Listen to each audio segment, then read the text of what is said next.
Hello guys, welcome back to my class. In today's class, we are going to teach you rearrange the jumbled words or phrases to make a meaningful sentence for all competitive exams presented by Kaviraj Jirge. ಇವತ್ತಿನ ತರಗತಿಗೆ ತಮ್ಮೆಲ್ಲರಿಗೂ ಸ್ವಾಗತ ಬಯಸ್ತಾ ಇವತ್ತಿನ ತರಗತಿಯಲ್ಲಿ ನಾವು ಎಲ್ಲ ಸ್ಪರ್ಧಾತ್ಮಕ ಪರೀಕ್ಷೆಗಳಿಗೆ ಕೇಳ್ತಕ್ಕಂಥ ಇಂಪಾರ್ಟೆಂಟ್ ಆದ ಒಂದು ಟಾಪಿಕ್ ಅನ್ನ ಇವತ್ತು ನಾನು ಡಿಸ್ಕಸ್ ಮಾಡ್ತಾ ಇದ್ದೀನಿ. ಅದ್ಯಾವುದಂದ್ರೆ ರೀಅರೇಂಜ್ ಜಂಬಲ್ಡ್ ವರ್ಡ್ಸ್ ಅಥವಾ ಫ್ರೇಜಸ್ ಅಂತ. ಅಂದ್ರೆ ಒಂದು ಸೆಂಟೆನ್ಸ್ ಅಲ್ಲಿ ಕೆಲವೊಂದೊಂದು ವರ್ಡ್ಗಳನ್ನ ಮಾಡ್ತಾರೆ ಅಥವಾ ಫ್ರೇಸ್ಗಳು ಏನ್ ಮಾಡ್ತಾರೆ ಅಂದ್ರೆ ಇನ್ ಆರ್ಡರ್ ಆಗಿ ಕೊಟ್ಟಿರ್ತಾರೆ, ಅಂದ್ರೆ ಆರ್ಡರ್ ಅನ್ನ ಚೇಂಜ್ ಮಾಡಿ ಕೊಟ್ಟಿರ್ತಾರೆ. ಸೊ ಆ ವರ್ಡ್ಗಳನ್ನ ಒಂದು ಮೀನಿಂಗ್ ಕೊಡ್ತಕ್ಕಂಥ ಒಂದು ಸೆಂಟೆನ್ಸ್ ಆಗಿ ನೀವು ಫ್ರೇಮ್ ಮಾಡಬೇಕು. ಸೊ ಈ ಥರದ ಪ್ರಶ್ನೆಗಳು ಎಲ್ಲ ಎಕ್ಸಾಮ್ಗಳಲ್ಲಿ ಕೇಳ್ತಾರೆ. ಸಾಮಾನ್ಯವಾಗಿ ನಾವು ಹೈಸ್ಕೂಲ್ ಆಗಿರ್ಬೋದು, ಕಾಲೇಜ್ ಆಗಿರ್ಬೋದು, ಸ್ಪರ್ಧಾತ್ಮಕ ಪರೀಕ್ಷೆ ಅಂದರೆ TET, CET, PSI, KS ಮತ್ತು IS ಅಂತ ಎಕ್ಸಾಮ್ಗಳಲ್ಲಿ ಜಂಬಲ್ಡ್ ವರ್ಡ್ಸ್ ಅಥವಾ ಜಂಬಲ್ಡ್ ಸೆಂಟೆನ್ಸ್ ಅಂತ ಪ್ರಶ್ನೆ ಕೇಳ್ತಾರೆ. ಸೊ ಅದ್ರ ಬಗ್ಗೆ ಇವತ್ತು ನಾವು ಡೀಟೇಲ್ ಆಗಿ ನೋಡೋಣ. ಈ ವಿಡಿಯೋವನ್ನು ಕೊನೆವರೆಗೂ ನೋಡಿ, ಹಾಗೂ ನಮ್ಮ ಚಾನಲ್ಗೆ ಸಬ್ಸ್ಕ್ರೈಬ್ ಆಗಿ ಮತ್ತು ಈ ವಿಡಿಯೋಗೆ ನಿಮ್ದೊಂದು ಲೈಕ್ ಇರಲಿ. ನೋಡೋಣ ಈಗ ಎಕ್ಸಾಮಲ್ಲಿ ಪ್ರಶ್ನೆ ಯಾವ ಥರ ಕೇಳ್ತಾರೆ ಅಂದರೆ rearrange the jumbled words or phrases to make a meaningful sentence. So jumbled ಅಂದ್ರೆ ಏನು? ಉಲ್ಟಾ ಪಲ್ಟ ಕೊಡೋದು, ಅಂದರೆ ಸಬ್ಜೆಕ್ಟ್ ಜಾಗದಲ್ಲಿ ವರ್ಬ್ ಕೊಡೋದು, ವರ್ಬ್ ಇದ್ದಲ್ಲಿ ಆಬ್ಜೆಕ್ಟ್ ಕೊಡೋದು. ಈ ಥರ ಪದಗಳನ್ನ ವರ್ಡ್ಗಳನ್ನ ಸೀರಿಯಲ್ ಆಗಿ ಕೊಡೋದಿಲ್ಲ, ಬೇರೆ ಬೇರೆ ಒಂದು ಆರ್ಡರ್ನ ಚೇಂಜ್ ಮಾಡಿಕೊಡ್ತಾರೆ. ವರ್ಡ್ ಚೇಂಜ್ ಮಾಡ್ಬೋದು ಅಥವಾ ಫ್ರೇಸ್ ಅಂದ್ರೆ ಗ್ರೂಪ್ ಆಫ್ ವರ್ಡ್ಸ್ ಅಂತ ಹೇಳ್ತೀವಿ. ಸೊ ಆ ಜಂಬಲ್ಡ್ ಕೊಟ್ಟಿರ್ತಾರೆ, ಜಿಗ್ಜಾಗ್ ಆರ್ಡರ್ ಅಲ್ಲಿ ಕೊಟ್ಟಿರ್ತಾರೆ, ಉಲ್ಟಾ ಪಲ್ಟ ಕೊಟ್ಟಿರ್ತಾರೆ. ಸೊ ಅವುಗಳನ್ನ ನಾವು ಏನ್ ಮಾಡ್ಬೇಕಂದ್ರೆ ಅರ್ಥ ಬರುವ ಹಾಗೆ ಪೂರ್ಣ ವಾಕ್ಯವನ್ನ ಮಾಡಬೇಕು. ಅಲ್ಲಿ ಕೊಟ್ಟಂತ ವರ್ಡ್ಗಳನ್ನೇ ನಾವು ಪೂರ್ಣ ವಾಕ್ಯ ಮಾಡಬೇಕು. ಅಂದಾಗ ಮಾತ್ರ ಅದು ನಮಗೆ ಮೀನಿಂಗ್ಫುಲ್ ಸೆಂಟೆನ್ಸ್ ಕೊಡುತ್ತೆ. ಸೊ ಇದನ್ನ ಟ್ಯಾಕಲ್ ಮಾಡಬೇಕು. ಇದಕ್ಕೆ ಏನು ಟೆಕ್ನಿಕ್ಸ್ ಇವೆ, ಏನು ಟ್ರಿಕ್ಸ್ ಇವೆ ಅಂತ ನಾನು ಹೇಳ್ತೀನಿ. ಸೊ ವಿಡಿಯೋನ ಕೊನೆವರೆಗೂ ನೋಡಿ. ಮೊದಲನೇದಾಗಿ there are some important tricks and logics to tackle such questions. ಈ ಪ್ರಕಾರದ ಪ್ರಶ್ನೆಗಳನ್ನ ನಾವು ಸರಳವಾಗಿ ಬಿಡಿಸ್ಬೇಕಂದ್ರೆ ಅಲ್ಲಿ ತನ್ನದೇ ಆದಂಥ ಒಂದು ತಾರ್ಕಿಕವಾದ ಒಂದು ಟ್ರಿಕ್ಸ್ಗಳಿವೆ. To rearrange a jumbled words into correct and meaningful order, we need to know sentence structure. ನೋಡಿ, ಈ ಥರದ ಒಂದು ಕ್ವಶನ್ಗಳನ್ನ ನಾವು ಟ್ಯಾಕಲ್ ಮಾಡಬೇಕು. ಸೊ ಅವುಗಳನ್ನ ಈಸಿಯಾಗಿ ಬರೆದು ಅಂಕಗಳನ್ನ ಸ್ಕೋರ್ ಮಾಡಬೇಕು ನಮ್ಮ CETಗಳಂದ್ರೆ ನಾವು ಏನು ಮಾಡಬೇಕಾಗುತ್ತೆ, ಸೆಂಟೆನ್ಸ್ ಸ್ಟ್ರಕ್ಚರ್ ಬಗ್ಗೆ ನಾವು ಕಲ್ತ್ಕೋಬೇಕು. ಈಗಾಗಲೇ ಸೆಂಟೆನ್ಸ್ ಸ್ಟ್ರಕ್ಚರ್ ಸಂಬಂಧಪಟ್ಟಂತೆ ನಾನು ವಿಡಿಯೋ ಮಾಡಿದ್ದೀನಿ ನಮ್ಮ ಚಾನಲಲ್ಲಿ, ಅದು ಕೂಡ ನೀವು ನೋಡ್ಬೋದು. ಅದನ್ನ ನೋಡಿದ್ರೆ ಈ ಒಂದು ವಿಡಿಯೋ ನಿಮಗೆ ಈಸಿಯಾಗಿ ಅರ್ಥ ಆಗುತ್ತೆ. ನೋಡೋಣ ಏನೇನು ಟೆಕ್ನಿಕ್ಸ್ ಇವೆ. ಫಾರ್ ಸ್ಟೇಟ್ಮೆಂಟ್ಸ್ ಅಂದರೆ ಈ ಅಸರ್ಟಿವ್ ಸ್ಟೇಟ್ಮೆಂಟ್ ಇದ್ದಾಗ, ಅಸರ್ಟಿವ್ ಸೆಂಟೆನ್ಸ್ ಅಂತ ವಾಕ್ಯಗಳಿದ್ದಾಗ ಅಲ್ಲಿ ಸೆಂಟೆನ್ಸ್ ಸ್ಟ್ರಕ್ಚರ್ ಯಾವ ಥರ ಇರುತ್ತೆ ಅಂದರೆ ಫಸ್ಟ್ ಸಬ್ಜೆಕ್ಟ್ ಇರುತ್ತೆ, ಪ್ಲಸ್ ಫಂಕ್ಷನಿಂಗ್ ವರ್ಬ್ ಅಂದರೆ ಮೇನ್ ವರ್ಬ್ ಅಥವಾ ಹೆಲ್ಪಿಂಗ್ ವರ್ಬ್ ಇರುತ್ತೆ, ಜೊತೆಗೆ ಪ್ರಿಪೊಸಿಷನ್ ಬರ್ತಕ್ಕಂಥ ಸಾಧ್ಯತೆ, ಪ್ಲಸ್ ಆಬ್ಜೆಕ್ಟ್. ಈ ಥರದ ಒಂದು ಬೇಸಿಕ್ ಸೆಂಟೆನ್ಸ್ ಫಾರ್ಮ್ ಇರುತ್ತೆ. ಸೊ ಈ ಸೆಂಟೆನ್ಸ್ಗಳನ್ನ ನಮಗೆ ಉಲ್ಟಾ ಪಲ್ಟಾ ಕೊಟ್ಟಿರ್ತಾರೆ. ಅಂದರೆ ಫಸ್ಟಿಗೆ ಫಂಕ್ಷನ್ ವರ್ಬ್ ಕೊಡ್ಬೋದು, ಅಥವಾ ಪ್ರಿಪೊಸಿಷನ್ ಕೊಡ್ಬೋದು, ಅಥವಾ ಫಸ್ಟ್ ಆಬ್ಜೆಕ್ಟ್ ಕೊಡ್ಬೋದು. ನಾವು ಅವುಗಳನ್ನ ಏನು ಮಾಡಬೇಕು, ಕೊಟ್ಟಂಥ ಸೆಂಟೆನ್ಸನ್ನು ಸಬ್ಜೆಕ್ಟ್, ವರ್ಬ್, ಆಬ್ಜೆಕ್ಟ್ ಈ ಒಂದು ಆರ್ಡರಲ್ಲಿ ಸೆಂಟೆನ್ಸನ್ನು ಫ್ರೇಮ್ ಮಾಡಿ ಮೀನಿಂಗ್ ಮಾಡ್ತಕ್ಕಂಥ ಒಂದು ಪ್ರಯತ್ನವನ್ನು ಮಾಡಬೇಕು. ಸೊ ಇದು ಸ್ಟೇಟ್ಮೆಂಟ್ ಸಂಬಂಧಪಟ್ಟಂತೆ. ನೆಕ್ಸ್ಟ್ ಇನ್ನೊಂದು ಟೆಕ್ನಿಕ್ಸ್ ಏನಂದರೆ for interrogative sentence SR no types of questions ಬಂದಾಗ, ಸೊ ಇಂಟ್ರಾಗೇಟಿವ್ ಅಲ್ಲಿ ನಾವು SR ನೋ ಟೈಪ್ ನೋಡ್ತೀವಿ. ಸೊ SR ನೋ ಟೈಪ್ ಇದ್ದಾಗಲೇ ಹೆಂಗಿರ್ಬೇಕಂದ್ರೆ ಫಸ್ಟ್ ವರ್ಬ್ ಇರುತ್ತೆ, then subject, then preposition and then object. So ನೋಡಿ, ಮೇಲಿನ ಸೆಂಟೆನ್ಸ್ಗೂ ಮತ್ತು ಕೆಳಗಿನ ಸೆಂಟೆನ್ಸ್ಗೂ ಸೆಂಟೆನ್ಸ್ ಸ್ಟ್ರಕ್ಚರಲ್ಲಿ ನಾವು ವ್ಯತ್ಯಾಸವನ್ನು ಕಾಣ್ತಾ ಇದ್ವಿ, ಹೌದಲ್ವಾ? ಸೊ ಸೆಂಟೆನ್ಸ್ ಸ್ಟ್ರಕ್ಚರ್ ನಮಗೆ ಅರ್ಥ ಆಗಬೇಕು. ಅಂದಾಗ ಮಾತ್ರ ನಾವು ಜಿಗ್ಜಾಗ್ ಅಥವಾ ಜಂಬಲ್ ಕೊಟ್ಟಂಥ ವರ್ಡ್ಸ್ ಅಥವಾ ಫ್ರೇಸನ್ನು ನಾವು ಮೀನಿಂಗ್ಫುಲ್ ಸೆಂಟೆನ್ಸ್ ಆಗಿ ಮಾಡ್ಬೋದು. ಇಲ್ಲಿ ಹೆಂಗೆ ಯಾವ ಥರ ಇರುತ್ತೆ SR ನೋ ಟೈಪ್ ಇದ್ದಾಗ, ಫಸ್ಟ್ ವರ್ಬ್ ಇರುತ್ತೆ, ಆಮೇಲೆ ಸಬ್ಜೆಕ್ಟ್ ಅಂದರೆ ಕರ್ತೃಪದ ಇರುತ್ತೆ, ಆಮೇಲೆ ಪ್ರಿಪೊಸಿಷನ್ ಅಂದರೆ ಉಪಸರ್ಗವ್ಯಯ ಇರುತ್ತೆ, ಆಮೇಲೆ ಆಬ್ಜೆಕ್ಟ್ ಅಂದರೆ ಕರ್ಮಪದ ಇರುತ್ತೆ. ಇದು ಒಂದು sentence structure interrogative SR no type ಇದ್ದಾಗ. ಈಗ ಇಂಟ್ರಾಗೇಟಿವ್ ಅಲ್ಲಿ WH ಇದ್ದಾಗ, WH ಟೈಪ್ ಆಫ್ ಕ್ವಶನ್ಸ್ ಅಂದರೆ what, when, why, how, where ಈ ಥರದ್ದು ಬಿಗಿನಿಂಗಲ್ಲಿ ಬಂದಾಗ, WHಗಳು ಬಿಗಿನಿಂಗ್ ಬಂದಾಗ ಸೆಂಟೆನ್ಸ್ ಸ್ಟ್ರಕ್ಚರ್ ಯಾವ ಥರ ಇರುತ್ತೆ, WH ವರ್ಡ್ ಬಿಗಿನಿಂಗಲ್ಲಿ ತೆಗೆದುಕೋಬೇಕು, ಪ್ಲಸ್ ಆನಂತರ verb, plus subject, then preposition and then object. So ಈ ಥರದ ಸೆಂಟೆನ್ಸ್ ಸ್ಟ್ರಕ್ಚರ್ ಇರುತ್ತೆ ಇಂಟ್ರಾಗೇಟಿವ್ ಅಲ್ಲಿ, ಅದು WH ಇದ್ದಾಗ. ಸೊ ಈ ಥರದ ಸೆಂಟೆನ್ಸ್ ಸ್ಟ್ರಕ್ಚರ್ಗಳ ಬಗ್ಗೆ ನಮಗೆ ಐಡಿಯಾ ಇದ್ದಾಗ ಮಾತ್ರ ನಾವು ಈಸಿಯಾಗಿ ಈ ಜಂಬಲ್ಡ್ ವರ್ಡ್ಸ್ ಅನ್ನೋ ಫ್ರೇಜನ್ನು ಟ್ಯಾಕಲ್ ಮಾಡಿ ನಾವು ಮೀನಿಂಗ್ಫುಲ್ ಸೆಂಟೆನ್ಸ್ ಅನ್ನು ಸ್ಕೋರ್ ಮಾಡಿ ನಮ್ಮ CET ಸ್ಪರ್ಧಾತ್ಮಕ ಪರೀಕ್ಷೆಗಳಲ್ಲಿ ಒಳ್ಳೆ ಅಂಕಗಳನ್ನು ಸ್ಕೋರ್ ಮಾಡ್ಬೋದು. ಸೊ ನಾವೀಗ ಆ ಸ್ಟೇಟ್ಮೆಂಟ್ ನೋಡಿದ್ದೀವಿ, ಅಂದರೆ ಅಸರ್ಟಿವ್ ಸೆಂಟೆನ್ಸ್ ನೋಡಿದ್ದೀವಿ, ಇಂಟ್ರಾಗೇಟಿವ್ ಸೆಂಟೆನ್ಸ್ ನೋಡಿದ್ದೀವಿ. Next try to understand what the sentence is telling about. So ಅಲ್ಲಿ ಜಂಬಲ್ ಆಗಿ ಕೊಟ್ಟಂಥ ವರ್ಡ್ಗಳನ್ನ ಸೊ ಇದು ಯಾವ ಥರ ಮೀನಿಂಗ್ ಕೊಡ್ಬೋದು ಅಂತ ಆ ಸೆಂಟೆನ್ಸನ್ನು ಪರಿಪೂರ್ಣವಾಗಿ ಓದಿ ಆ ಸೆಂಟೆನ್ಸ್ ಏನು ಹೇಳ್ತಾ ಇದೆ, ಎದ್ರ ಬಗ್ಗೆ ಆ ಸೆಂಟೆನ್ಸ್ ಇದೆ ಅಂತ ನಾವು ಲಾಜಿಕ್ ಆಗಿ ಮನಸ್ಸಲ್ಲಿ ಥಿಂಕ್ ಮಾಡ್ಕೋಬೇಕು. ಅಂದಾಗ ನಾವು ವರ್ಡ್ಗಳನ್ನ ಕರೆಕ್ಟಾಗಿ ಅರೇಂಜ್ ಮಾಡ್ಬೋದು. ಇದು ಒಂದು ಕೂಡ ಟೆಕ್ನಿಕ್ಸ್. ಸೊ 4th ಟೆಕ್ನಿಕ್ ಆಯಿತು. ಈಗ 5th ಟೆಕ್ನಿಕ್ ಏನು? Read whole jumbled words to get meaningful sentences. ಅಲ್ಲಿ ಕೊಟ್ಟಂಥ ಪ್ರತಿಯೊಂದು ಜಂಬಲ್ ವರ್ಡ್ಗಳನ್ನ ಓದ್ಕೋಬೇಕು. ಎಷ್ಟು ಜಂಬಲ್ಸ್ ಕೊಟ್ಟಿರ್ತಾರೆ ಅಷ್ಟೆಲ್ಲ ಓದ್ಕೊಂಡಾಗ ನಮಗೊಂದು ಕ್ಲಿಯರ್ ಆಗಿ ಐಡಿಯಾ ಸಿಗುತ್ತೆ. ಫಾರ್ ಎಕ್ಸಾಂಪಲ್, ಈಗ ಯಾವುದಾದ್ರೂ ಒಂದು ಚಿತ್ರವಿದೆ ಅಂತ ತಿಳ್ಕೊಳ್ಳಿ. ಫಾರ್ ಎಕ್ಸಾಂಪಲ್, ಒಂದು ಬಾಯ್ಸ್ ಒಂದು ಚಿತ್ರ ಇದೆ. ಒಂದು ಕೈ ಒಂದು ಕಡೆ ಕಟ್ ಮಾಡಿದ್ದಾರೆ, ಕಾಲು ಒಂದು ಕಡೆ ಕಟ್ ಮಾಡಿದ್ದಾರೆ, ಹೊಟ್ಟೆ ಒಂದು ಕಡೆ ಕಟ್ ಮಾಡಿದ್ದಾರೆ, ಕುತ್ತಿಗೆ ಒಂದು ಕಡೆ ಕಟ್ ಮಾಡಿದ್ದಾರೆ. ಸೊ ಈ ಎಲ್ಲ ಪೀಸ್ಗಳನ್ನ ಬೇರೆ ಬೇರೆ ಜಾಗದಲ್ಲಿ ಬೀಸಾಕಿದಾಗ ನಾವು ಅವನ್ನೆಲ್ಲ ಕಲೆಕ್ಟ್ ಮಾಡಿ ಒಂದು ಹುಡುಗನ ಥರ ನಾವು ಚಿತ್ರವನ್ನು ಮಾಡ್ಬೋದು. ತಲೆ ಮೇಲ್ಗಡೆ, ಕಾಲು ಕೆಳಗಡೆ, ಹೊಟ್ಟೆ ಮಧ್ಯದಲ್ಲಿ, ಕೈಗಳು ಸೈಡಲ್ಲಿ ಈ ಥರ ಸೆಟ್ ಮಾಡ್ತೀವಲ್ಲ, ಅದೇ ಥರನೇ ಇದು ಕೂಡ. ಇಲ್ಲಿ ಪದಗಳನ್ನ ಮಾಡಬೇಕು, ಸೆಟ್ ಮಾಡಬೇಕಾಗುತ್ತೆ. ಯಾವ ಥರ ಸೆಟ್ ಮಾಡಬೇಕು? ಇಲ್ಲಿ ಸೆಂಟೆನ್ಸ್ ಸ್ಟ್ರಕ್ಚರ್ ಪ್ರಕಾರ ಅಸರ್ಟಿವ್ ಇದ್ದರೆ ಬಿಗಿನಿಂಗಲ್ಲಿ ಸಬ್ಜೆಕ್ಟ್ ತಗೋಬೇಕು, ಇಂಟ್ರಾಗೇಟಿವ್ ಇದ್ದರೆ ಬಿಗಿನಿಂಗಲ್ಲಿ ವರ್ಬ್ ಅಥವಾ WH ತಗೋಬೇಕು. ಈ ಥರ ನಾವು ಅವುಗಳನ್ನ ಅರೇಂಜ್ಮೆಂಟ್ ಮಾಡಬೇಕು. ನೆಕ್ಸ್ಟ್ ರೂಲ್ ಏನಿದೆ? Check once again whether any word left. ಕೆಲವು ಸಲ ಏನಾಗುತ್ತೆ, ಈ ಜಂಬಲ್ ವರ್ಡ್ಗಳಲ್ಲಿ 5 ಅಥವಾ 6 ವರ್ಡ್ಗಳನ್ನ ಕೊಟ್ಟಿರ್ತಾರೆ. ನಾವು ಸೀರಿಯಲ್ ಆಗಿ ಮಾಡ್ತಿರ್ಬೇಕಾದ್ರೆ ಕೆಲವೊಂದು ಪದಗಳನ್ನ ಮಿಸ್ ಆಗಿ ಬಿಟ್ಬಿಟ್ಟಿರ್ತೀವಿ, ಕನ್ಫ್ಯೂಸ್. ಯಾಕಂದರೆ CET ಎಕ್ಸಾಮ್ಗಳಲ್ಲಿ ನಮಗೆ ಮೈಂಡಲ್ಲಿ ಭಾಳ ಪ್ರೆಷರ್ ಆಗಿರುತ್ತೆ. ಎಲ್ಲ ಕ್ವಶನ್ಗಳನ್ನು ನಾವು ವಿದಿನ್ 2 hours ಎಲ್ಲನೂ ಅಟೆಂಪ್ಟ್ ಮಾಡಬೇಕಾಗಿರುತ್ತೆ. ಹೀಗಾಗಿ ಸಮಯದ ಒಂದು ಅಭಾವ, ಆಮೇಲೆ ಎಷ್ಟು ತಪ್ಪಾಗ್ತೇವೆ, ಎಷ್ಟು ಸರಿ ಆಗ್ತದೆ ಅಂತ ಒಂದು ಒತ್ತಡ, ಈ ಒತ್ತಡ ಸಮಯದ ಅಭಾವದಿಂದ ಏನಾಗುತ್ತೆ ಅಂದರೆ ಕೆಲವೊಂದು ವರ್ಡ್ಗಳನ್ನು ನಾವು ಬಿಟ್ಬಿಡ್ತೀವಿ. ಸೊ ಯಾವುದಾದ್ರು ಜಂಬಲ್ ವರ್ಡ್ ದ ಫ್ರೇಜಲ್ಲಿ ಒಂದೇ ಒಂದು ಪದ ಕೂಡ ನಾವು ಮಿಸ್ ಮಾಡಿದರೆ ಅದು ಇಡೀ ಸೆಂಟೆನ್ಸ್ ರಾಂಗ್ ಆಗುತ್ತೆ. ಹೀಗಾಗಿ ನಾವು ಅಂಕಗಳನ್ನು ಕಳ್ಕೊಬೇಕಾಗುತ್ತೆ, ನಮ್ಮ ಜಾಬ್ ಸಿಗೋ ಸಾಧ್ಯತೆ ತುಂಬ ಕಡಿಮೆ ಇರುತ್ತೆ. ಸೊ ಅದಕ್ಕೆ ನಾವು ಏನು ಮಾಡಬೇಕಂದ್ರೆ, ಒಂದು ಮೀನಿಂಗ್ಫುಲ್ ಸೆಂಟೆನ್ಸ್ ಮಾಡಿದಾಗ ಅಲ್ಲಿ ಕ್ವಶನಲ್ಲಿ ಕೊಟ್ಟಂಥ ಎಲ್ಲ ಜಂಬಲ್ಸ್ ವರ್ಡ್ಸ್ಗಳು ನಾನು ಮಾಡಿದಂಥ ಸೆಂಟೆನ್ಸಲ್ಲಿ ಇವೇನಾ ಅಂತ ಚೆಕ್ ಮಾಡ್ಕೊಳ್ಳಿ. ಅಂದಾಗ ಮಾತ್ರ ನಮಗದು ಕರೆಕ್ಟ್ ಆಗಿದೆ ಅಂತ ಗೊತ್ತಾಗುತ್ತೆ. ಸೊ ಇದಿಷ್ಟು ನಾವು ರೂಲನ್ನು ನೋಡಿದ್ದೀವಿ. ಈಗ ನಾವು ಪ್ರಾಕ್ಟಿಕಲಾಗಿ ಕೆಲವೊಂದು ಕ್ವಶನ್ಗಳನ್ನು ನೋಡೋಣ. ಯಾವ ಥರ ನಾವು ಟ್ಯಾಕಲ್ ಮಾಡಬೇಕು, ಯಾವ ಥರ ಅದು ಸೆಂಟೆನ್ಸನ್ನು ಮೀನಿಂಗ್ ಕೊಡೋ ಹಾಗೆ ನಾವು ಜಂಬಲ್ಗಳನ್ನು ರೀಅರೇಂಜ್ ಮಾಡಬೇಕು ಅಂತ ನೋಡೋಣ. ಮೊದಲನೇದಾಗಿ ಫಸ್ಟ್ ಒನ್. ಇಲ್ಲಿ ಒಂದು ಸೆಂಟೆನ್ಸ್ ಕೊಟ್ಟಿದ್ದಾರೆ, ಬಟ್ ಇಲ್ಲಿ ಎಲ್ಲ ಜಿಗ್ಜಾಗಲ್ಲಿ ಕೊಟ್ಟಿದ್ದಾರೆ ನೋಡಿ. ಈ ಥರ ಸ್ಲ್ಯಾಶ್ ಕೊಟ್ಟಿರ್ತಾರೆ. A/father, newspaper, Swami's, was, report, reading ಅಂತ ಈ ಥರ ಕೊಟ್ಟಿದ್ದಾರೆ.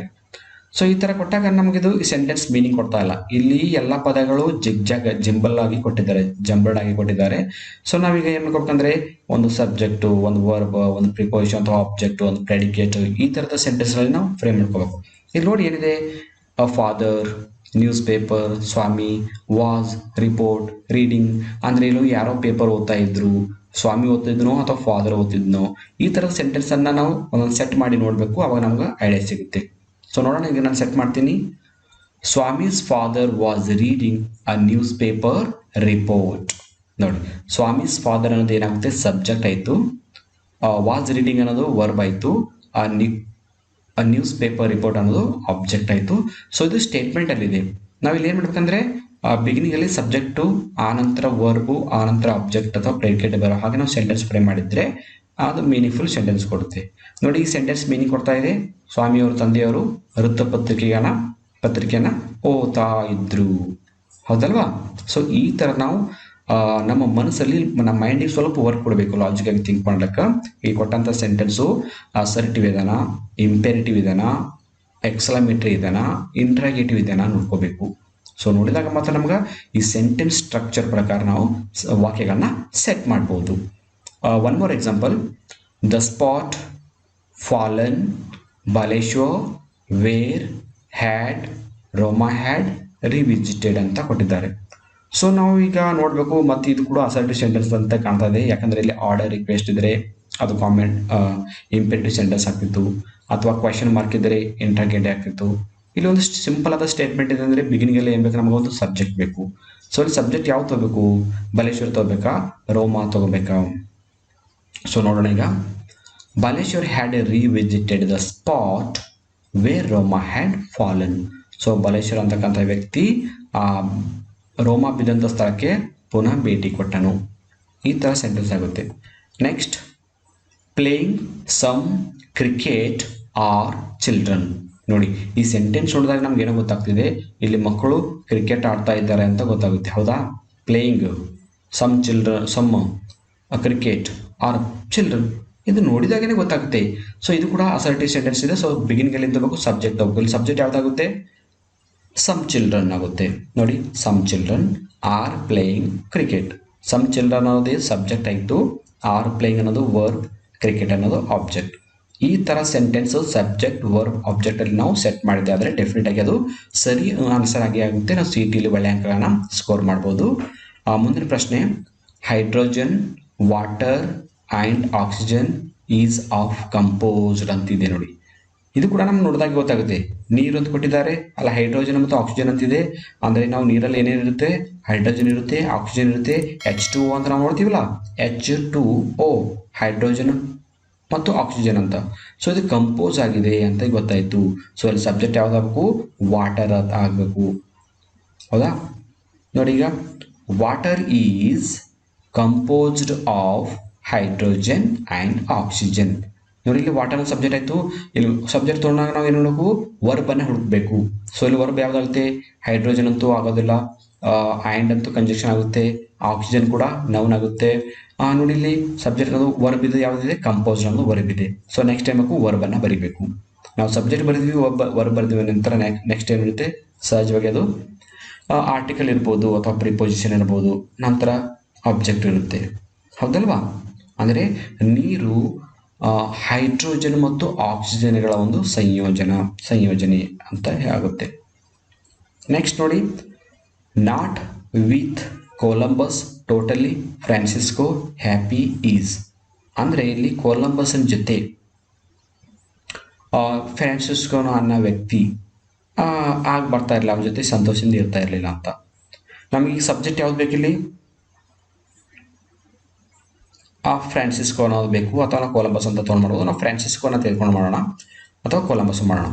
Columbus is not totally happy with Francisco. ಅಂದರೆ ಕೊಲಂಬಸ್ ಫ್ರಾನ್ಸಿಸ್ಕೋ ಜೊತೆಗೆ ಚೆನ್ನಾಗಿರಲಿಲ್ಲ, ಹ್ಯಾಪಿಯಾಗಿರಲಿಲ್ಲ ಅಂತ. ನೆಕ್ಸ್ಟ್ ನೋಡಿ, years is mister Ramakrishna old 40. ನೋಡಿ ಈ ಸೆಂಟೆನ್ಸ್ ಸ್ವಲ್ಪ ಲಾಜಿಕಾಗಿ ಯೋಚನೆ ಮಾಡಿ. ಇಯರ್ಸ್ ವರ್ಷಗಳು, ಮಿಸ್ಟರ್ ರಾಮಕೃಷ್ಣ ಓಲ್ಡ್ 40. ನೋಡಿ ಅಂದರೆ ಇಲ್ಲಿ ಮಿಸ್ಟರ್ ರಾಮಕೃಷ್ಣಂದು ಒಂದು ವಯಸ್ಸಿನ ಬಗ್ಗೆ ಇದೆ ಅಂತ ನಮಗೆ ಮೇಲೆ ನೋಡಿದಾಗ ಗೊತ್ತಾಗುತ್ತೆ. ಹೌದಾ? ಸೊ ನಾವೀಗ ಆ ಥರ ಸೆಂಟೆನ್ಸನ್ನು ಸ್ಟ್ರಕ್ಚರ್ ಮಾಡೋಣ. ಬಿಗಿನಿಂಗಲ್ಲಿ ನಾವು ಏನು ತಗೋಬೇಕು, ಈಗ ಸಬ್ಜೆಕ್ಟನ್ನು ತೆಗೆದುಕೋಬೇಕು. ಮಿಸ್ಟರ್ ರಾಮಕೃಷ್ಣ ಈಸ್ ಅನ್ನೋದೇನೈತಿ ವರ್ಬ್ ಆಯಿತು, 40 years old ಆಬ್ಜೆಕ್ಟ್. ಈ ಥರದ ನಾವು ಸೆಂಟೆನ್ಸನ್ನು ಮಾಡಬೇಕು. ನೆಕ್ಸ್ಟ್ ಎಕ್ಸಾಂಪಲ್ ನೋಡಿ, ದ ಬೇ Kaveri of Bengal towards flow. ಅಂದರೆ ಇಲ್ಲಿ ಈ ಬೇ ಆಫ್ ಬೆಂಗಾಲ್ ಬಗ್ಗೆ ಇದೆ, ಮತ್ತು ಕಾವೇರಿ ನದಿ ಇದೆ. ಫ್ಲೋಸ್ ಅಂದ್ರೇನು, ನೀರು ಹರಿಯೋದು. ಯಾವ ದಿಕ್ಕಿನ ಕಡೆಗೆ, ಟುವಾರ್ಡ್ಸ್ ಅಂತಿದೆ. ಸೊ ಯಾವುದೋ ಒಂದು ನದಿ ಯಾವುದೋ ಕಡೆಗೆ ಹರಿತಾ ಇದೆ ಅಂತ ಇದು ನೋಡಿದಾಗ ಗೊತ್ತಾಗುತ್ತೆ. ಅಂದರೆ ನಾವಿಲ್ಲಿ ಮೊದಲು ಸಬ್ಜೆಕ್ಟ್ ಯಾವುದನ್ನು ಫೈಂಡ್ ಔಟ್ ಮಾಡಬೇಕು, ಆಮೇಲೆ ವರ್ಬನ್ನು ಫೈಂಡ್ ಔಟ್ ಮಾಡಬೇಕು. ಅಂದರೆ ಇಲ್ಲಿ ಸಬ್ಜೆಕ್ಟ್ ಯಾವುದಾಗುತ್ತೆ, ಕಾವೇರಿ ಅಂತ ಆಗುತ್ತೆ. ಆಮೇಲೆ ವರ್ಬ್ ಯಾವುದಾಗುತ್ತೆ, ಫ್ಲೋಸ್ ಆಗುತ್ತೆ. ಅಂದರೆ ಕಾವೇರಿ ಫ್ಲೋಸ್. ಆಯಿತಾ? ಅದಾದ ನಂತರ ಒಂದು ಯಾವುದಾದ್ರೂ ಪ್ರಿಪೋಸಿಷನ್ ಅಥವಾ ಆರ್ಟಿಕಲ್ ಯಾವುದಾದ್ರು ಬರುತ್ತೆ, ಅದು ಟುವಾರ್ಡ್ಸ್ ಆಗುತ್ತೆ. ಆ ನಂತರ the bay of Bengal. Simple ನೋಡಿ, Kaveri flows towards the bay of Bengal. ಹೌದಲ್ಲ? ನೆಕ್ಸ್ಟ್ ನೋಡಿ, 8th one, in indeed a friend is. ಅಯ್ಯೋ ಇದೆಷ್ಟು ವಿಚಿತ್ರವಾಗಿದೆಯಲ್ಲ sentence. Indeed a friend is ಅಂತಿದೆ. ಈ ಸೆಂಟೆನ್ಸ್ ನೋಡಿದಾಗ ನಮ್ಗೆ ಯಾವುದೊಂದು ಇಂಗ್ಲೀಷ್ ಗಾದೆ ಮಾತು ನೆನಪು ಬರುತ್ತೆ. ಹೌದಲ್ವಾ? ಅಪ್ಪತ್ತಿಗಾದವನೇ ಗೆಳೆಯ ಅಂತ ನಾವು ಹೇಳ್ತೀವಲ್ಲ, ಸೊ ಅದು ನೋಡಿ ಯಾವುದಿದೆ. ನಮ್ಮ ಕೆಲವೊಂದು ಈ ಥರದ ಜಂಬಲ್ ವರ್ಡ್ಸ್ಗಳಲ್ಲಿ ನಮ್ಗೆ ಇಂಗ್ಲೀಷ್ನ ಕೆಲವೊಂದು ಪ್ರೋವರ್ಬ್ ಆಗಿರ್ಬೋದು, ಕೋಟ್ಸ್ ಆಗಿರ್ಬೋದು. ಸೊ ನಾವು ಪ್ರೋವರ್ಬ್ ಬಗ್ಗೆ ನಮ್ಗೆ ಐಡಿಯಾ ಇರಬೇಕು ಅಂದಾಗ ಮಾತ್ರ ಬರೋಕ್ಕಾಗುತ್ತೆ. ನೋಡಿಲಿ, a friend in need is a friend indeed. ಅಂದರೆ ಆಪತ್ತಿಗಾದವನೇ ಗೆಳೆಯ. ಇಲ್ಲಿ ಯಾವುದೇ ಲಾಜಿಕ್ ಬೇಕಾಗಿಲ್ಲ, ನಮ್ಗೆ ಇದೊಂದು ಕೊಟೇಶನ್ ಇದೆ, ಇದೊಂದು ರೀತಿ ಗಾದೆ ಮಾತಿದೆ, ಆಪತ್ತಿಗಾದವನೇ ಗೆಳೆಯ ಅಂತ. A friend in need, a friend indeed. ಹೌದಾ? Next move to the next one. Ninth one, a fast the street there in is restaurant food. So ಅಂದರೆ ಇಲ್ಲಿ ಒಂದು ರೆಸ್ಟೋರೆಂಟ್ ಇದೆ, ರೆಸ್ಟೋರೆಂಟಲ್ಲಿ ಫಾಸ್ಟ್ ಫುಡ್ ಸಿಗ್ತಾ ಇದೆ. ಅದು ಎಲ್ಲಿದೆ? ಸ್ಟ್ರೀಟ್ ಅಂದರೆ ಒಂದು ಏರಿಯಾದಲ್ಲಿ ಇದೆ ಅಂತ ಗೊತ್ತಾಗ್ತಾ ಇದೆ ನೋಡಿ. ಹೌದಾ? ಈ ಸೆಂಟೆನ್ಸ್ ಅದಕ್ಕೆ ನಾವು ಯಾವಾಗಲೂ ಏನು ಮಾಡಬೇಕಂದ್ರೆ ಕೊಟ್ಟಂಥ ಜಂಬಲ್ಡ್ ವರ್ಡ್ಸ್ ಅಥವಾ ಫ್ರೇಸಸ್ ಅನ್ನ ಕಂಪ್ಲೀಟ್ ಆಗಿ ಒಂದ್ಸಲ ಓದ್ಕೋಬೇಕು. ನಾನು ಹೆಂಗೆ ಓದ್ತಾ ಇದ್ದೀನಲ್ಲ, a fast the street there in is restaurant food. ಗೊತ್ತಾಗ್ತಾ ಇದೆ, ಒಂದು ರೆಸ್ಟೋರೆಂಟ್ ಇದೆ, ಅಲ್ಲಿ ಫುಡ್ ಇದೆ, ಅಂತ ಫುಡ್ ಇದೆ, ಫಾಸ್ಟ್ ಫುಡ್ ಇದೆ, ರೆಸ್ಟೋರೆಂಟ್ ಎಲ್ಲಿದೆ, ಸ್ಟ್ರೀಟಲ್ಲಿದೆ, ಈ ಥರ ಗೊತ್ತಾಗುತ್ತೆ ನೋಡಿ. ಅವಾಗ ನಾವು ಅದನ್ನು ರೀಅರೇಂಜ್ ಮಾಡೋಕ್ಕೆ ಟ್ರೈ ಮಾಡಬೇಕು. There is a fast food restaurant in the street. So ಆ ಒಂದು ಓಣಿಯಲ್ಲಿ ಒಂದು ಫಾಸ್ಟ್ ಫುಡ್ದು ರೆಸ್ಟೋರೆಂಟ್ ಇದೆ, ಹೌದಲ್ವಾ? Next 10th one, the most Rakesh outstanding is student. ಅಂದರೆ ಇಲ್ಲಿ ರಾಕೇಶನ ಸ್ಟೂಡೆಂಟ್ ಹೇಗಿದೆ ಅಂದರೆ ಔಟ್ಸ್ಟ್ಯಾಂಡಿಂಗ್ ಇದ್ದಾನೆ. ದ ಮೋಸ್ಟ್ ಬಂದಿದೆ ಅಂದರೆ ಇದು ಸೂಪರ್ಲೇಟಿವ್ ಡಿಗ್ರಿಯಲ್ಲಿದೆ. ಸೊ ನಾವು ಇಲ್ಲಿ ಸಬ್ಜೆಕ್ಟನ್ನು ಮೊದಲು ಬರೀಬೇಕು, ರಾಕೇಶ್ ಅನ್ನೋದು ರಾಕೇಶ್. ಆಮೇಲೆ ಸಬ್ಜೆಕ್ಟ್ ಆದ ನಂತರ ಏಬೇಕು, ಹೆಲ್ಪಿಂಗ್ ಬರಬೇಕು, ಈಸ್ ಅಂತ ತೆಗೆದುಕೊತೀವಿ. ಈಸ್ ತೆಗೆದುಕೊಂಡ ನಂತರ ನಾವು ಮುಂದೆ ಬರ್ತಕ್ಕಂಥ ಸೆಂಟೆನ್ಸಲ್ಲಿ ಪ್ರೆಡಿಕೇಟ್ ಅವರ್ ಬೆಲೆ ಬರ್ತಾ ಇದೆ. Rakesh is the most outstanding student. Rakesh ತುಂಬ ಪ್ರತಿಭಾನ್ವಿತ ವಿದ್ಯಾರ್ಥಿ ಅಂತ ಆಗುತ್ತೆ. ಈ ಥರನ ಲಾಜಿಕ್ ಆಗಿ ಸಾಲ್ವ್ ಮಾಡ್ತಕ್ಕಂಥ ಪ್ರಯತ್ನವನ್ನು ಮಾಡಬೇಕು. Next one, a necklace of gold ಅನನ್ಯ ಮೇಡ್ ಬಾಟ್. ನೋಡಿ ಇಲ್ಲಿ ನೆಕ್ಲೆಸ್ ಇದೆ ಮತ್ತು ಎದುರು ನೆಕ್ಲೆಸ್ ಇದೆ, ಗೋಲ್ಡ್ ಇದೆ. ಯಾರ್ದಿದೆ? ಅದು ಅನನ್ಯ ಅಂತ ಹುಡುಗಿದಿದೆ. ಸೊ ಮೇಡ್ ಬಾಟ್ ಅಂತಿದೆ, ಅಂದ್ರೆ ಅವಳು ಬಾಟ್ ಅಂದ್ರೆ ಏನು, ಖರೀದಿ ಮಾಡಿದ್ದಾಳೆ. ಸೊ ಅನನ್ಯ ಏನು ಖರೀದಿ ಮಾಡಿದ್ದಾಳೆ? ನೆಕ್ಲೆಸ್. ಸೊ ನೆಕ್ಲೆಸ್ ಎದರ್ದಿದೆ? ಅದು ಗೋಲ್ಡ್ ಇದೆ. ನೋಡಿ ಈ ಥರ ನಾವು ಇಮೇಜಿನ್ ಮಾಡಿದಾಗ ನಮ್ಗೆ ಒಂದು ಕ್ಲಿಯರ್ ಐಡಿಯಾ ಬಂತು. ಅಂದರೆ ಅನನ್ಯನ ಹತ್ರ ಒಂದು ಬಂಗಾರದ ಗೋಲ್ಡನ್ನು ಖರೀದಿ ಮಾಡ್ಕೊಂಡ್ಬಂದಳು ಅಂತ ಗೊತ್ತಾಗ್ತಾ ಇದೆ. ಸೊ ಅದನ್ನೇ ನಾವೀಗ ಸಿಂಪಲ್ ಆಗಿ ನಾವು ಸೆಂಟೆನ್ಸನ್ನು ಮಾಡಬೇಕು. ಅಸರ್ಟಿವ್ ಸೆಂಟೆನ್ಸಲ್ಲಿ ಫಸ್ಟ್ ನಾವು ಏನು ತೊಗೋಬೇಕು? ಈಗ ಸಬ್ಜೆಕ್ಟ್ ತೊಗೋಬೇಕು. ಸಬ್ಜೆಕ್ಟ್ ಯಾವುದಿದೆ? ಅನನ್ಯ. ಸೊ ಅನನ್ಯ ಆದ ನಂತರ ವರ್ಬ್ ತೊಗೋಬೇಕು, ಖರೀದಿ ಮಾಡಿದ bought. A necklace made of gold. ನೋಡಿ ಎಷ್ಟು ಸಿಂಪಲ್ ಆಗಿದೆಲ್ಲ. Ananya bought a necklace made of gold, ಬಂಗಾರದಿಂದ ಮಾಡಿದ್ದು. ಮೇಡ್ ಆಫ್ ಗೋಲ್ಡ್ ಅಂದ್ರೆ ಬಂಗಾರದಿಂದ ಮಾಡಿದ್ದು. Next, cheerful Dolly nature a girl of is. ಅಂದರೆ ಇಲ್ಲಿ ಡಿಲ್ಲಿ ಅಂತಕ್ಕಂಥ ಒಂದು ಹುಡುಗಿ ಬಗ್ಗೆ ಇದೆ. ಸೊ ಡಿಲ್ಲಿಯನ್ನ ಹುಡುಗಿ ಅ ಗರ್ಲ್ ಹೆಂಗಿದ್ದಾಳೆ? ಅವಳು ಚೀರ್ಫುಲ್ ಇದ್ದಾಳೆ, ಅಂದರೆ ಯಾವಾಗಲೂ ಹ್ಯಾಪಿಯಾಗಿರ್ತಾಳೆ. ಅದು ಏನು ಅವಳದು? ಅದು ಅವಳದು ನೇಚರ್. ನೋಡಿ ಈ ಸೆಂಟೆನ್ಸನ್ನು ನಾವು ನೋಡಿದಾಗ ಗೊತ್ತಾಗ್ತಾ ಇದೆ, ಡೆಲ್ಲಿ ಅಂತಕ್ಕಂಥ ಹುಡುಗಿ ಬಹಳ ಚೀರ್ಫುಲ್, ಸಂತೋಷದಿಂದ ಇರ್ತಕ್ಕಂಥ ಹುಡುಗಿ ಅಂತ ನಮ್ಗೆ ಗೊತ್ತಾಗ್ತಾ ಇದೆ. ಸೊ ನಾವು ಏನು ತಗೋಬೇಕು? ಫಸ್ಟ್ ಅವಳ ಹೆಸರು ತಗೋಬೇಕು, ಡಿಲ್ಲಿ ಈಸ್. ಆಮೇಲೆ ಸಬ್ಜೆಕ್ಟ್ ಬಂದ್ಮೇಲೆ ಸಹಜವಾಗಿ ಹೆಲ್ಪಿಂಗ್ ವರ್ಬ್ ಬರುತ್ತೆ, ಡಿಲ್ಲಿ ಈಸ್. ಹೌದಾ? ನೋಡಿ ಸೆಂಟೆನ್ಸ್ ನೋಡಿ, ಡಾಲಿ ಈಸ್ ಅಲ್ಲ, ಇಲ್ಲಿ ಸ್ಪೆಲ್ಲಿಂಗ್ ಮಿಸ್ಟೇಕ್ ಆಗಿದೆ ಮೇಲ್ಗಡೆ 12 ಸೆಂಟೆನ್ಸಲ್ಲಿ. ಸೊ ನಾವು ಡಾಲಿ ಅಂತ ಹೋಗೋಣ, ನಾನು ಡಿಲ್ಲಿ ಅಂತ ಹೇಳ್ತಾ ಇದ್ದೀನಿ. ಎಡಿಟ್ ಮಾಡೋ ಟೈಮಲ್ಲಿ ಮಿಸ್ಟೇಕ್ ಆಗಿರ್ಬೋದು. 12 ಡಿಲ್ಲಿ ಬದಲಿ ನಾವು ಡಾಲಿ ಅಂತ ಹೋಗೋಣ. Dolly is a girl of cheerful nature. So next 13th one, a sadhu once a time lived upon in a forest. ನೋಡಿ ಸೆಂಟೆನ್ಸ್ ನೋಡಿದಾಗ ಗೊತ್ತಾಗ್ತಾ ಇದೆ, ಇಲ್ಲಿ ಒಂದು ಸಾಧುನ ಬಗ್ಗೆ ಹೇಳ್ತಾ ಇದ್ದಾರೆ. ಸಾಧು ಎಲ್ಲಿರ್ತಿದ್ದ? ಲಿವ್ಡ್, ವಾಸಿಸ್ತಾ ಇದ್ದ. ಎಲ್ಲಿ? In the forest. ನೋಡಿ ಒನ್ಸ್ ಅಪಾನ್ ಅಂತ ಕೊಟ್ಟಿದ್ದಾರೆ. ಸೊ ನಾವು ಕಥೆಗಳನ್ನ ಯಾಕೆ ಹೇಳ್ತೀವಿ ನೋಡಿ, once upon a time a sadhu was living in the forest. ಒಂದಾನೊಂದರ ಕಾಲದಲ್ಲಿ ಒಂದು ಕಾಡಿನಲ್ಲಿ ಒಬ್ಬ ರಾಜ ಇದ್ದ ಅಂತ ಹೇಳ್ತೀವಲ್ವ. ಸೊ ನಾವು ಕತೆ ಪ್ರಾರಂಭ ಆಗೋದು ಹೀಗೆ, ಒಂದಾನೊಂದು ಕಾಲದ ದೊಡ್ಡ ಗುಹೆ ಇತ್ತು, ಒಂದಾನೊಂದು ಕಾಲದಲ್ಲಿ ಒಬ್ಬ ವ್ಯಕ್ತಿ ಇದ್ದ, ಒಬ್ಬ ರಾಜ ಇದ್ದ, ಹೀಗೆಲ್ಲ ನಾವು ಕತೆ ಹೇಳ್ತೀವಲ್ಲ. ಸೊ ಅದೇ ಥರನೇ ಇದು ಕೂಡ ಸೆಂಟೆನ್ಸ್ ಇದೆ. ಅಂದರೆ ನಾವೀಗ ಏನು ಮಾಡಬೇಕು ನೋಡಬೇಕು, ಏನೇನಿದೆ. ಸಾಧು ಅಂದರೆ ಒನ್ಸ್ ಅಪಾನ್ ಅ ಟೈಮ್, ಒಂದಾನೊಂದು ಕಾಲದಲ್ಲಿ ಆ ಸಾಧು ಲಿವ್ಡ್ ಇನ್ ಎ ಫಾರೆಸ್ಟ್ ಅಂತ ಸೆಂಟೆನ್ಸ್ ಆಗುತ್ತೆ ನೋಡಿ. ಹೌದಾ? ನೋಡಿ ಒನ್ಸ್ ಅಪಾನ್ ಎ ಟೈಮ್, ಒಂದಾನೊಂದು ಕಾಲದಲ್ಲಿ ಸಾಧು, ಒಬ್ಬ ಸಾಧು ಲಿವ್ಡ್ ಇನ್ ಎ ಫಾರೆಸ್ಟ್, ಕಾಡಿನಲ್ಲಿ ವಾಸಿಸ್ತಾ ಇದ್ದ. ಗೊತ್ತಾಯ್ತಲ್ವ? ಈ ಥರ ನಾವು ಅದನ್ನು ಕಲ್ಪನೆ ಮಾಡ್ಕೋಬೇಕು. ಯಾಕಂದರೆ ಈಗ ಒಂದೊಂದು ಜಂಬಲ್ಡ್ ಸೆಂಟೆನ್ಸ್ಗಳನ್ನ ನಾವು ನೋಡಿದಾಗ ಕನ್ಫ್ಯೂಸ್ ಮಾಡ್ಕೊಳ್ತಕ್ಕಂಥ ಪ್ರಮೇಯ ಬೇಡ. ಮತ್ತು ಇನ್ನೊಂದು ಏನಂದರೆ, ಈ ಜಂಬಲ್ ಕೊಟ್ಟಂಥ ಸೆಂಟೆನ್ಸ್ ನೋಡಿ, ಭಾಳ ಇಂಪಾರ್ಟೆಂಟ್ ಟೆಕ್ನಿಕ್ಸ್ ಇದು. ನಾನು ಹೇಳ್ತೀನಿ, ಇನ್ನೊಂದು ಸಲ ನೆನ್ಪಿಟ್ಗಳು, ಕ್ಲಿಯರಾಗಿ ಕೇಳಿ. ಈ ಜಂಬಲ್ ಕೊಟ್ಟಂಥ ಸೆಂಟೆನ್ಸಲ್ಲಿ ಎಲ್ಲ ವರ್ಡ್ಗಳು ಇದರಲ್ಲಿ ಇರಬೇಕು. ನಾವು ಆನ್ಸರಲ್ಲಿ ಯಾವುದಾದ್ರೂ ಒಂದು ಮಿಸ್ ಆಗಿತ್ತು ಅಂದರೆ ನಮ್ಮ ಆನ್ಸರ್ ಹಂಗಾಗುತ್ತೆ. ಸೊ ಅದಕ್ಕೆ ಕೌಂಟ್ ಮಾಡ್ಕೋಬೇಕು. 1 2 3 4 5 6. ಇಲ್ಲಿ ಕೂಡ 6 ಅವೆಲ್ಲ ನೋಡ್ಬೇಕು. Once, upon, a time, 3 ಅಸಾಧು, 4 lived, 5 in a forest, 6. ನೋಡಿ, ಈ ಮೇಲ್ಗಡೆನೂ 6 ಇವೆ, ಕೆಳಗಡೆನೂ 6. ಈ ಥರನ ಕೊಟ್ಟಂಥ ಸೆಂಟೆನ್ಸಲ್ಲಿ ಕಂಪಲ್ಸರಿ ನಾವು ಆನ್ಸರನ್ನು ಬರೆದ ನಂತರ ಕೌಂಟ್ ಮಾಡಬೇಕು. ವರ್ಡ್ಗಳನ್ನು ಕೌಂಟ್ ಮಾಡಿದಾಗ ನಮ್ಗೆ ಕರೆಕ್ಟಾಗಿ ಸಿಗುತ್ತೆ. Next, the land the farmer ploughs. ನೋಡಿ, ಇದು ಸೆಂಟೆನ್ಸ್ ಅಂತ ತುಂಬಾ ಸೆಂಟೆನ್ಸ್ ಇಲ್ಲಿದೆ, ಯಾವುದೇ ಕನ್ಫ್ಯೂಷನ್ ಇಲ್ಲ. ದ ಲ್ಯಾಂಡ್ ಅಂದ್ರೇನು? ಭೂಮಿ ಅಥವಾ ಕೃಷಿ ಭೂಮಿ. ದ ಫಾರ್ಮರ್ ಅಂದ್ರೇನು? ರೈತ. ಪ್ಲೋಗ್ ಅಂದ್ರೇನು? ಉಳುಮೆ ಮಾಡು ಅಥವಾ ಬೇಸಾಯ ಮಾಡು. ಅಂದರೆ ರೈತ ಭೂಮಿಯನ್ನು ಉಳುಮೆ ಮಾಡ್ತಾನೆ ಅಂತ ಗೊತ್ತಾಯ್ತಲ್ಲ. ಸೊ ಅದನ್ನೇ ನಾವೀಗ ಸಬ್ಜೆಕ್ಟ್, ವರ್ಬ್, ಆಬ್ಜೆಕ್ಟ್ ಅಂತ ಬರೀಬೇಕು. ಸಬ್ಜೆಕ್ಟ್ ಯಾವುದಿಲ್ಲಿ? The farmer. ಸಬ್ಜೆಕ್ಟ್ ಆದ ನಂತರ ಏನು ಬರುತ್ತೆ? ವರ್ಬ್ ಬರುತ್ತೆ. ಸೊ ಪ್ಲೋಗ್ ಅನ್ನೋದು ಏನು? ಪ್ಲೋಗ್ಸ್ ಅನ್ನೋದು ಏನಿದೆ? ವರ್ಬ್ ಇದೆ. ಸೊ ಇದು ಸಬ್ಜೆಕ್ಟ್ ಆಯಿತು, ಇದು ವರ್ಬ್ ಆಯಿತು. ಇನ್ನು ಕೊನೆಗೆ ಉಳಿತು ಯಾವುದು? ಆಬ್ಜೆಕ್ಟ್, ದ ಲ್ಯಾಂಡ್ ಉಳಿತು. ಅದನ್ನೇ ಬರೆದು ಬಿಟ್ರೆ ಆನ್ಸರ್. ಸೊ ಸಿಂಪಲ್ ಟೆಕ್ನಿಕ್ ನೋಡಿ. The farmer ploughs the land. ಇಷ್ಟು ಸಿಂಪಲ್ ಇದೆ.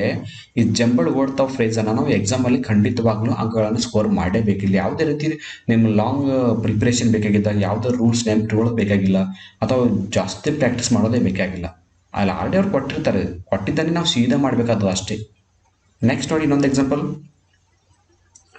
Early Rajesh the morning in gets up. ನೋಡಿ, ಇಲ್ಲಿ ನಮ್ಗೆ ಗೊತ್ತಾಗ್ತಾ ಇದೆ ರಾಜೇಶ್ ನಾವು ಎತ್ತಿದ್ದಾನೆ. ಗೆಟ್ಸ್ ಅಪ್ ಅಂದ್ರೇನು? ಗೆಟ್ಸ್ ಅಪ್ ಅಂದರೆ ಹೇಳೋದು. ಸೊ ರಾಜೇಶ್ ಹೇಳ್ತಾನೆ. ಯಾವಾಗ ಹೇಳ್ತಾನೆ? ಮಾರ್ನಿಂಗಲ್ಲಿ. ಮಾರ್ನಿಂಗ್ ಅಂದರೆ ಎಷ್ಟು ಗಂಟೆ ಅಥವಾ ಯಾವ ಒಂದು ಅವಧಿಯಲ್ಲಿ? ಅರ್ಲಿ ಮಾರ್ನಿಂಗ್, ಲೇಟ್ ಮಾಡಲ್ಲ, ಮುಂಜಾನೆ, ಬೇಗ ಮುಂಜಾನೆ ಹೇಳ್ತಾನೆ.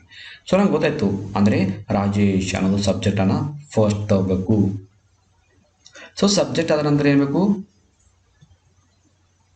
ವರ್ಬ್ ಬೇಕು. ಗೆಟ್ಸ್ ಅಪ್ ಅನ್ನೋದು ವರ್ಬ್ ಇದೆ. Rajesh gets up. ಆ ನಂತರ ನಾವು ಅರ್ಲಿ ಅಂತ ಹಚ್ತೀವಿ. ನೋಡಿ, ಈಗ Rajesh gets up early in the morning. Simple ಆಗಿದೆ. Next, 16th one, a movie Abhinav watch is to going. ಸ್ವಲ್ಪ ಕಲ್ಪನೆ ಮಾಡ್ಕೊಳ್ಳಿ ಸೆಂಟೆನ್ಸನ್ನು. ಇಲ್ಲಿ ಯಾರ ಬಗ್ಗೆ ಹೇಳ್ತಾ ಇದ್ದಾರೆ? ಅಭಿನವ್ ಅಂತಕ್ಕಂಥ ಒಬ್ಬ ಹುಡುಗನ ಬಗ್ಗೆ. ಸೊ ಅಭಿನವ್ ಏನು ಮಾಡ್ತಾನೆ? ವಾಚ್ ಮಾಡ್ತಾನೆ. ಏನು ವಾಚ್ ಮಾಡ್ತಾನೆ? ವಾಚ್ ಅಂದ್ರೇನು? ನೋಡೋದು ಅಥವಾ ವೀಕ್ಷಿಸೋದು. ಸೊ ಏನು ನೋಡ್ತಾನೆ? ಅ ಮೂವಿ, ಒಂದು ಚಿತ್ರವನ್ನು ನೋಡ್ತಾನೆ. ಈಸ್ ಟು ಗೋಯಿಂಗ್ ಅಂದರೆ ಹೋಗ್ತಾ ಇದ್ದಾನೆ ಅಂತ ಆಗುತ್ತೆ. ಅಂದರೆ ಚಿತ್ರವನ್ನು ನೋಡೋಕಾತ ಹೋಗ್ತಾ ಇದ್ದಾನೆ ಅಂತ. ಈಗ ನಾವು ಸಬ್ಜೆಕ್ಟ್ ಅವಿನಾಶ್ ತಗೋಬೇಕು. ಸಬ್ಜೆಕ್ಟ್ ಆದ ನಂತರ ಒಂದು ಹೆಲ್ಪಿಂಗ್ ವರ್ಬ್ ತಗೋಬೇಕು, ಈಸ್ ಅನ್ನೋದು. ಆಮೇಲೆ ಒಂದು ವಾಚ್ ಅನ್ನೋದು ವರ್ಬ್ ತಗೋಬೇಕು. ಆಮೇಲೆ ಉಳಿದೆಲ್ಲ ಅಬ್ಜೆಕ್ಟ್ ಆಗಿರುತ್ತೆ. ನೋಡಿ, ಈಗ Abhinav is going to watch a movie. Simple ಆಗಿದೆ. Next, Hassan in my lives cousin. ಇದು ಕೂಡ ಅರ್ಥ ಆಗಿರ್ಬೇಕಲ್ವಾ? ಸೊ ಸಿಂಪಲ್ ಇದೆ ನೋಡಿ. ಇಲ್ಲಿ ಹಾಸನ್ ಅಂತ ಇದೆ, ಅಂದರೆ ಒಂದು ಡಿಸ್ಟ್ರಿಕ್ಟ್ ಪ್ಲೇಸ್ ಇದು. ಲೀವ್ಸ್ ಅಂದ್ರೇನು? ವಾಸಿಸೋದು. ಅಂದ್ರೆ ಹಾಸನದಲ್ಲಿ ಯಾರೋ ವಾಸಿಸ್ತಾ ಇದ್ದಾರೆ. ಯಾರು ವಾಸಿಸ್ತಾ ಇದ್ದಾರೆ? ಕಝಿನ್. ಕಝಿನ್ ಅಂದರೆ ಚಿಕ್ಕಪ್ಪನ ಮಗ ಅಥವಾ ದೊಡ್ಡಪ್ಪನ ಮಗ. ಸೊ ಯಾರ್ದು ಕಝಿನ್? ಮೈ ಕಝಿನ್. ನೋಡಿ, ಈಗ ನಮಗೆ ಆನ್ಸರೇ ಸಿಗ್ತಾ ಇದೆ. ಅಂದರೆ ನನ್ನ ಕಝಿನ್ ಹಾಸನದಲ್ಲಿ ವಾಸಿಸುತ್ತಾನೆ ಅಂತ ಸೆಂಟೆನ್ಸ್ ಆಗಬೇಕು. ನನ್ನ ಕಝಿನ್ ಅಂದರೆ ಯಾರು? ಮೈ ಕಝಿನ್. ರೈಟ್? ನೋಡಿ, ಈಗ ಮೈ ಕಝಿನ್ ಲೀವ್ಸ್ ಇನ್ ಹಾಸನ್. ಈ ಥರ ಫಸ್ಟ್ ಸಬ್ಜೆಕ್ಟ್ ಫೈಂಡ್ ಔಟ್ ಮಾಡಬೇಕು, ದೆನ್ ವರ್ಬ್. ನೆಕ್ಸ್ಟ್ ಸೆಂಟೆನ್ಸ್ ನೋಡೋಣ. 18, Leela the army to is going planning. ಅಂದರೆ ಇಲ್ಲಿ ಲೀಲಾನ ಬಗ್ಗೆ ಏನೋ ಹೇಳ್ತಾ ಇದ್ದಾರೆ. ಏನು ಹೇಳ್ತಾ ಇದ್ದಾರೆ? ಲೀಲಾ ಏನೋ ಒಂದು ಪ್ಲ್ಯಾನ್ ಮಾಡಿದ್ದಾಳೆ. ಪ್ಲ್ಯಾನಿಂಗ್ ಅಂದ್ರೇನು? ಲೀಲಾ ಪ್ಲ್ಯಾನ್ ಮಾಡಿದ್ದಾಳೆ. ಏನು ಪ್ಲ್ಯಾನ್ ಮಾಡಿದ್ದಾಳೆ? ಜಾಯಿನ್ ಆಗಕ್ಕೆ ಪ್ಲ್ಯಾನ್ ಮಾಡಿದ್ದಾಳೆ. ಎಲ್ಲಿ ಜಾಯಿನ್ ಆಗ್ಬೇಕಂದಿದ್ದಾಳೆ? ಆರ್ಮಿ ಸೈನ್ಯವನ್ನು. ಅಂದ್ರೆ ಇಲ್ಲಿ ನಮ್ಗೆ ಏನು ಗೊತ್ತಾಗ್ತದೆ, ಲೀಲಾ ಸೈನ್ಯವನ್ನ ಸೇರ್ಕೋಬೇಕಂತ ಪ್ಲಾನ್ ಮಾಡ್ತಾ ಇದ್ದಾಳೆ. ಸೊ ಅದನ್ನ ಈಗ ನಾವು ಸೆಂಟೆನ್ಸ್ ರೂಪದಲ್ಲಿ ಮಾಡಬೇಕು. ಈಗ ಲೀಲಾ ಅಂತಕ್ಕಂಥ ಸಬ್ಜೆಕ್ಟ್ ಸಿಕ್ತು. ಸೊ ಸಬ್ಜೆಕ್ಟ್ ಆದ ನಂತರ ಒಂದು ಹೆಲ್ಪಿಂಗ್ ವರ್ಬ್ ಬೇಕು. ಯಾವುದು? ಈಸ್ ಅನ್ನ ಹೆಲ್ಪಿಂಗ್ ವರ್ಬ್. ಸೊ ಈಸ್ ಅನ್ನ ಹೆಲ್ಪಿಂಗ್ ವರ್ಬ್ ಆದ್ಮೇಲೆ ನಾವು ಏನು ಬರೀಬೇಕು? ಮೇನ್ ವರ್ಬ್ ಅನ್ನ ಬರೀಬೇಕು. ನೋಡಿ ಸೆಂಟೆನ್ಸ್ ಸ್ಟ್ರಕ್ಚರ್ ಇಟ್ಕೊಳ್ಳಿ. Subject, helping verb, main verb, ಆ ನಂತರ ಪ್ರಿಪೋಸಿಷನ್ ಅಥವಾ ಆರ್ಟಿಕಲ್ ಬಂದ್ರೆ ಇಲ್ಲಾಂದ್ರೆ ಡೈರೆಕ್ಟ್ ಆಗಿ ಆಬ್ಜೆಕ್ಟ್. ಆನ್ಸರ್ ನೋಡಿ ಈಗ, Leela is planning to join. Leela ಸೇರಕ್ಕೆ ಇಷ್ಟಪಡ್ತಿದ್ದಾಳೆ. ಎಲ್ಲಿ ಸೇರಕ್ಕೆ ಇಷ್ಟಪಡ್ತಿದ್ದಾಳೆ? The army, ಸೈನ್ಯವನ್ನ. ಹೌದಲ್ವಾ? ಇನ್ನೂ ಒಂದು 2-3 ಎಕ್ಸಾಂಪಲ್ ನೋಡಿ ಈ ವಿಡಿಯೋನ ಮುಗಿಸೋಣ. 19th example, flower, a rose, a beautiful is. ನೋಡಿ ಈ ಸೆಂಟೆನ್ಸ್ ಕೂಡ ನೋಡಿದಾಗ ನಿಮ್ಗೆ ಗೊತ್ತಾಗಿರ್ಬೋದಲ್ಲ. ನೋಡಿ ಇಲ್ಲಿ ಏನಿದೆ? ರೋಸ್. ರೋಸ್ ಅಂದ್ರೆ ಹೂವ. ಸೊ ಅದೊಂದು ಫ್ಲವರ್. ಸೊ ಬ್ಯೂಟಿಫುಲ್ ಅಂದರೆ ಗುಲಾಬಿ ಹೂ ಸುಂದರವಾಗಿದೆ ಅಂತ ಗೊತ್ತಾಗ್ತಿದೆ. ಹೌದಲ್ವಾ? ನಾವು ಅದನ್ನು ಸೆಂಟೆನ್ಸ್ ಹೇಗೆ ಈಗ ನಾವು ಫಸ್ಟ್ ಎದ್ರ ಬಗ್ಗೆ ಮಾತಾಡ್ತಿದ್ದಾರೆ? ಹೂವಿನ ಬಗ್ಗೆ. ಸೊ ಹೂವು ಇಲ್ಲಿ ಸಬ್ಜೆಕ್ಟ್ ಆಗುತ್ತೆ. ಯಾವ ಹೂವು? ಅ ರೋಸ್. ಸೊ ರೋಸ್ ಅನ್ನ ಸಬ್ಜೆಕ್ಟ್ ಆಗಿ ತಗೋಬೇಕು. ಸಬ್ಜೆಕ್ಟ್ ಅಂತರ ಈಸ್ ಹೆಲ್ಪಿಂಗ್ ವರ್ಬ್. ಸೊ ಇಲ್ಲಿ ಅದು ವರ್ಬ್ ಕೂಡ ಆಗುತ್ತೆ. ಸೊ ನಾವು ಮತ್ತೆ ವರ್ಬ್ ಹೊರಗಡೆ ಬೇಡ, ಯಾಕಂದ್ರೆ ಈಸ್ ಆದ ನಂತರ ಇಲ್ಲಿ ಯಾವುದು ವರ್ಬ್ ಇಲ್ಲ. ಹೌದಾ? A rose is. ಸೊ ಹೂ ಹೇಗಿದೆ? ಅ ಬ್ಯೂಟಿಫುಲ್ ಫ್ಲವರ್ ಅಂತ ಬರಿಬೇಕು. ನೋಡಿ ಈಗ, a rose is a beautiful flower. So ಇಲ್ಲಿ ಕೂಡ ನಾವು ಪದಗಳನ್ನು ಎಣಿಸ್ಬೇಕು. Flower 1, rose 2, a beautiful 3, is 4. ಈ ಕೊಟ್ಟಂತ ವರ್ಡ್ ಅಲ್ಲಿ ಕೂಡ ಸೆಂಟೆನ್ಸ್ ಅಲ್ಲಿ ಕೂಡ ನಮಗೆ 4 ಪದಗಳು ಇರಬೇಕು. ಆ ರೋಸ್ 1, ಈಸ್ 2, ಆ ಬ್ಯೂಟಿಫುಲ್ 3, ಫ್ಲವರ್ 4. ಅಂದರೆ ಮೇಲ್ಗಡೆ ಕೂಡ 4 ಇವೆ, ಕೆಳಗಡೆ ಕೂಡ 4 ಇವೆ. ಅಂದರೆ ನಮ್ಮ ಸೆಂಟೆನ್ಸ್ ಕರೆಕ್ಟ್ ಆಗಿದೆ.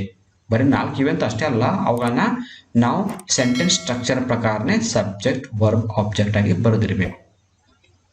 Next example, Sachin, the previous Tendulkar record breaks. Idea ಬಂದಿರಬಹುದಲ್ಲ ಸೆಂಟೆನ್ಸ್ ನೋಡಿದಾಗ. ಇಲ್ಲಿ ಸಚಿನ್ ಮತ್ತು ತೆಂಡೂಲ್ಕರ್ ಅಂತ 2 ಕಡಿ ಮಾಡಿ ಕೊಟ್ಟಿದ್ದಾರೆ. ಅಂದಮೇಲೆ ಸಚಿನ್ ತೆಂಡೂಲ್ಕರ್ ಎಲ್ಲ ಒಂದೇ. ಹೌದಾ? ಸೊ ಸಚಿನ್ ತೆಂಡೂಲ್ಕರ್. ಸೊ ಏನು ಮಾಡಿದ್ರು ಸಚಿನ್ ತೆಂಡೂಲ್ಕರ್?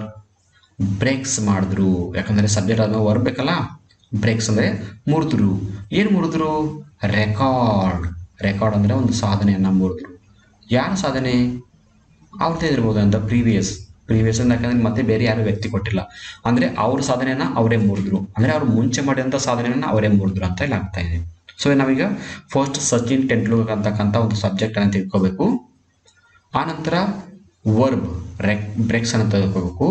ವರ್ಬ್ ಆದ ನಂತರ ಆಬ್ಜೆಕ್ಟ್, ದ ಪ್ರೀವಿಯಸ್ ರೆಕಾರ್ಡ್, ಇದು ಆಬ್ಜೆಕ್ಟ್ ಆಗುತ್ತೆ. ನೋಡಿ ಈಗ, Sachin Tendulkar breaks the previous record. So ನಿಮ್ಮ ಉತ್ತರ ಸರಿಯಾಗಿದೆ. ಸೊ ಈಗ ಲಾಸ್ಟ್ ಸೆಂಟೆನ್ಸ್ ನೋಡೋಣ. Summer visits her see aunts every place. ಅಂದರೆ ಇಲ್ಲಿ ನೋಡಿ ಯಾರ ಬಗ್ಗೆ ಹೇಳಿದ್ದಾರೆ? ಆಂಟ್ ಬಗ್ಗೆ ಹೇಳಿದಾರಾ, ಸಿ ಬಗ್ಗೆ ಹೇಳಿದಾರಾ ನೋಡ್ಕೋಬೇಕು. ಈಗ ಕನ್ಫ್ಯೂಸ್ ಆಗ್ತಾ ಇದೆ ಅಲ್ವಾ? ಆಂಟ್ಸ್ ಅಂದ್ರೆ ಆಂಟಿಯ. ಸೊ ಆಂಟ್ ಅಂತೂ ಸಬ್ಜೆಕ್ಟ್ ಆಗೋದಿಲ್ಲ, ಯಾಕಂದ್ರೆ ಅವಳು. ಸೊ ಸಿ ಅನ್ನೋದು ಸಬ್ಜೆಕ್ಟ್ ಆಗುತ್ತೆ. ಅವಳು. ಸೊ ಅವಳು ಏನು ಮಾಡ್ತಿದ್ರು? ವಿಸಿಟ್ ಮಾಡ್ತಾ ಇದ್ರು. ಸಬ್ಜೆಕ್ಟ್ ಆದ ನಂತರ ವರ್ಬ್, ವಿಸಿಟ್ ಮಾಡ್ತಿದ್ರು. ಸೊ ಎಲ್ಲಿ ವಿಸಿಟ್ ಮಾಡ್ತಿದ್ರು? ಆಂಟ್ಸ್ ಪ್ಲೇಸಾ? ನೋಡೋಣ ಈಗ ಸೆಂಟೆನ್ಸ್ ನೋಡಿ. ಸಿ ವಿಸಿಟ್ಸ್ ಹರ್ ಆಂಟ್ಸ್ ಪ್ಲೇಸ್ ಎವ್ರಿ ಸಮ್ಮರ್. ಅಂದರೆ ಆಂಟಿಯ ಒಂದು ಊರಿಗೆ ಅವಳು ಯಾವಾಗಲೂ ಬೇಸಿಗೆಯಲ್ಲಿ ಹೋಗ್ತಾ ಇದ್ರು.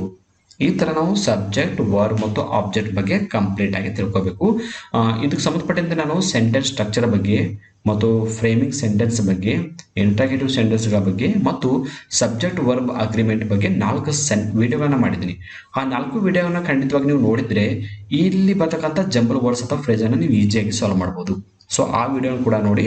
ಮತ್ತು ಈ ವಿಡಿಯೋ ಬಗ್ಗೆ ನಿಮ್ಗೆ ಏನಾದರೂ ಡೌಟ್ಸ್ ಇದ್ದರೆ ಕಾಮೆಂಟ್ ಬಾಕ್ಸಲ್ಲಿ ನಮ್ಮ ಡೌಟ್ಸನ್ನು ಕೂಡ ಕೇಳಬಹುದು. So thank you all for watching the video.